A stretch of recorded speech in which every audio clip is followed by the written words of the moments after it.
So ipapakita ko dito kung paano siya connect o paano siya paganahin gamit ang low trigger at high trigger. Ito yung positive and negative rail. Kukunin ko siya sa 5 volt. So yan, lagay ko siya sa breadboard para makita nyo kung paano connect siya. Kukuha ko ng mga jumper wire para pang connecta sa ating relay module. Pasensya na kayo dahil sinisipon ako.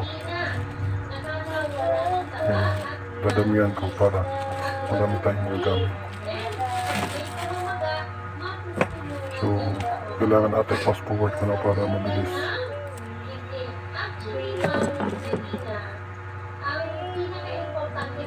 Yan yung in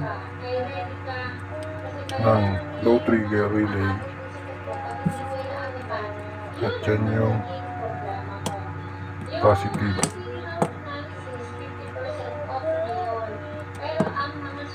Diyan sa positive, dyan yung ako-connect yung positive rail ng kung saan kayo kukuha ng supply. At dyan yung yan namang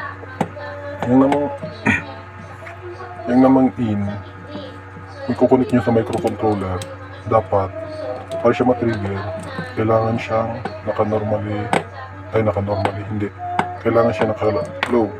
For example, kung sa ibang high triggering relay, kailangan siyang, kung sa code, digital right, yung pin number kung saan mo siya kinonect, at kung low.